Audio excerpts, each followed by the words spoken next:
Assalamualaikum warahmatullahi wabarakatuh. Ya Allah ya Karim ya Malik ya Kudus. Mudah-mudahan para pemirsa dimanapun Anda berada senantiasa Allah memberikan kesehatan yang prima, imun tubuh yang kuat, dan yang sedang sakit mudah-mudahan segera Allah sembuhkan, dan yang sedang terlilit hutang nih mudah-mudahan segera bisa melunasinya dengan cara yang tidak pernah kita sangka-sangka sebelumnya, karena Allah Maha Kaya di atas segala-galanya. Amin amin Allahumma amin. Untuk kali ini saya tetap masih melanjutkan sebuah cerita atau obrolan ya sebetulnya ya. Kalau kita ada temannya yang saling menanyakan, saling tanya jawab, yang namanya podcast ya. Nanti suatu ketika akan podcast juga saya tentang Satrio Piningit ya. Nah, untuk kali ini saya akan membedah tentang Satrio Piningit ya, tentang ekspektasinya Satrio Piningit ini, terutama sekarang kan udah mulai nih memasuki masa-masa namanya tahun politik ya. Tahun 2023 adalah udah memasuki tahun politik. Nah, apa-apa itu biasanya digoreng atau dialihkan kepada ranah politik, ya kan? Ya, tentang semua orang yang berkepentingan biasanya begitu. Itu segala sesuatu selalu dikait-kaitkan dengan perpolitikan ya. Nah, untuk kali ini adalah ekspektasi Satrio Piningit ini sangat luar biasa sekali. Kita selalu mengharapkan, ya, berharap tentang Satrio Piningit ini akan muncul, dan semua berharap muncul di tahun 2024 ini di Indonesia. Tapi apakah iya? Nah, ini kan semacam itu ya. Sedangkan Satrio Piningit sendiri itu orang yang tidak punya kepentingan, tidak ada. Satrio Piningit itu tidak punya kepentingan apapun, kecuali kepentingannya satu, mengajak seluruh umat manusia kepada jalan kebaikan dan kebenaran.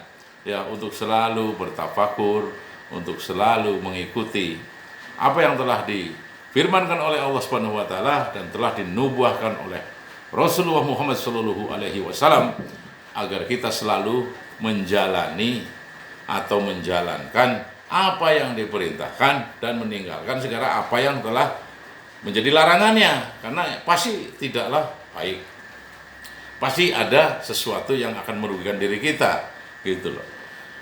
Allah Subhanahu wa taala juga melarang kita, itu pasti kan ada sesuatu yang tidak akan baik, tidak akan berguna, tidak akan bermanfaat dan berfaedah untuk diri kita gitu. Nah, inilah suatu keadilan yang sangat adil kan. Makanya Allah Subhanahu wa taala adalah sang pengadil yang seadil-adilnya di dunia dan di akhirat kelak gitu loh. Sedangkan kita itu kan kadang-kadang masih suka memilih gitu loh. Hukum juga kan ya itu tadi lah, pada ngerti sendiri, tajam ke bawah, tumpul ke atas. Nah, disitulah kita udah tahu itu bukan hal yang ini lagi ya. Nah, makanya mudah-mudahan Satrio Piningit ini ekspektasinya di tahun 2024 ini betul-betul secara ekspektasi itu benar apa yang diharapkan oleh masyarakat Nusantara ini. Sedangkan untuk menjadi Satrio Piningit itu kan tidak mudah ya. Satrio Piningit ini kan lahir dari orang-orang yang lemah, yang dianggapnya lemah gitu. Dia lahir di pelosok-pelosok desa kan. Nah, yang jauh dari namanya hiruk pikuknya peradaban. Karena apa? Ya karena itu disekolahkan oleh Allah Subhanahu wa taala agar Satrio Piningit ini benar-benar menyatu dengan alam, menyatu dengan lingkungan, menyatu dengan seluruh secara makro dan secara mikro, agar saat memimpin itu tahu persis perasaan gitu loh. Ya kan, kita kan memimpin sebuah rasa sebetulnya. Tanpa memimpin sebuah rasa, gagal total, pasti gatot itu, nggak mungkin gitu.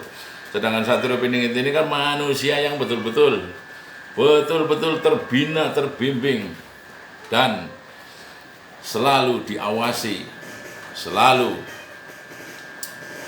terdeteksi apapun kegiatannya oleh Sang Pencipta. Karena apa? Karena sang kinasih tadi. Ini Satrio Piningit yang sesungguhnya kan. Sedangkan Satrio Piningit ini kan yang mengikuti jejak dan langkahnya para Satrio Piningit sesungguhnya tadi, yang sekarang sedang pada memimpin itu kan. Nah, di sini secara konotasi kadang-kadang kita salah gitu loh. Kita kita keliru gitu. Sepertinya seolah-olahnya seakan-akannya bahwa dialah Satrio Piningit yang sesungguhnya. Bukan. Kalau menurut saya itu bukan. Satrio Piningit itu tetap itu ada 3 ya. 1, Rasulullah Muhammad Sallallahu Alaihi Wasallam, tentang kebenaran yang sudah tidak bisa diragukan lagi karena sudah tertulis, tersurat dan tersirat di dalam Al-Qur'anul Karim. Itu kan? Nih, yang kedua adalah nanti turunnya Imam Mahdi. Ya, ketika sudah carut marut yang namanya goro-goro di seluruh dunia ini. Itu loh, karena sudah keliru tingkah laku kita. Kita sendiri sama kan sedang memperbaiki diri. Saya sendiri sama sebagai yang bikin konten ini juga sama, agar kita selalu mawas diri gitu loh. Untuk selalu mengevaluasi diri, mengkaji diri. Gitu loh. Karena apa? Tadi saya berbuat apa? Kemarin saya berbuat apa? Yang dulu saya berbuat apa? Itu kan semacam itu, digelar digulung kata orang tua zaman dulu, agar kita tahu apa yang sudah saya kerjakan gitu. Makanya kan tidak boleh banyak menuntut. Tuntutlah dirimu sendiri, diri kita untuk berbuat baik. Kadang-kadang banyak menuntut kan, makanya suka menuntut apa yang telah negara ini berikan. Tapi kan apa yang harus kita berikan kepada negara ini kan, termasuk kepada lingkungan kita pun apa sih harus kita ini loh. Secara otak, secara pikiran kita, secara keilmuan kan, secara kekuatan kita, harta kita gitu loh. Kan ada dalam satu ini biasanya puji-pujian itu kan, Soge Bondo perjuangan go bandane, wong kang rosa perjuangan go tenagane, alim pinter perjuangan go ilmune kan ya. Oh, wong sing tuwa di arep doane. Jadi kepada orang tua kita harus tetap juga meminta doa, karena tanpa restunya Allah tidak akan merestui. Restu orang tua adalah restu ilahi, restu Allah Subhanahu wa taala. Nah, mudah-mudahan untuk tahun 2024 ini ekspektasi Satrio Piningit untuk memimpin Nusantara ini betul-betul terwujud ya. Mari kita sama-sama bersatu padu nanti untuk sama-sama memilih para Satrio Piningit yang kontes di tahun 2024 untuk menjadikan sebagai nahoda Nusantara Indonesia NKRI ini. Sedangkan ada 5 integritas, ada 5 namanya kapasitas seorang pemimpin adalah antara lain yang jelas 1 itu harus berjiwa nasionalis, agamis, dan nusantarais. Nah itu jiwa Nusantara ini harus selalu dikobarkan karena biar tidak sukuisme gitu loh. Sukuisme itu buruk pokoknya, tidak sesuai dengan Bhinneka Tunggal Ika itu ya. Dan yang jelas ada 5 kepemimpinan yang mendasar, dan dasar 5 kepemimpinan kalau ingin menjadi Satrio Piningit Nusantara NKRI Indonesia, biar seperti nanti Sriwijaya kembali, seperti Majapahit kembali, seperti kerajaan-kerajaan Nusantara yang lalu yang telah bisa berbicara di tingkat internasional. Ya, ada 5 dasar kepemimpinan buat para Satrio Piningit tahun 2024 nanti. 1, harus berpegang teguh, mempunyai jiwa berintegritas tinggi. 2, loyalitasnya kepada bangsa harus bagus. Kejujurannya harus itu perlu. Tidak boleh ditawar. Bukan jujur kacang hijau lah nuwun sewu nih. Ya, keempatnya harus menghormati dan bisa saling peduli. Bisa saling menghormati dan saling peduli gitu loh. Yang kontes ini bangsa kita, Mas. Itu bukan bangsa asing. Kalau bangsa asing mah ya udah sikat aja kan itu. Nah, yang jelas 5 mempunyai satu keadilan dalam memimpin. Jadi adil, bukan karena saudaranya, anaknya, cucunya, tetangganya, budenya, padenya, pakliknya, tapi seluruh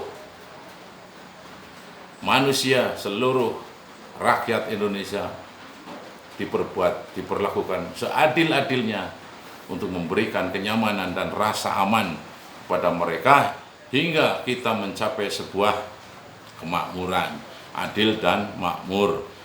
namanya baldatun thayyibatun warabun hafur, mahrifah lot Yunawi, toto tentem Kartora Harjo. Jadi semua seimbang, keseimbangan itu ada. Nah disinilah jadi ekspektasi tahun 2024 mudah-mudahan kita mendapatkan Satrio Piningit yang betul-betul kita harapkan. Ekspektasi Satrio Piningit 2024 mudah-mudahan terwujud. Amin. Amin ya rabbal alamin. Wabillahi taufiq wal hidayah. Wassalamualaikum warahmatullahi wabarakatuh.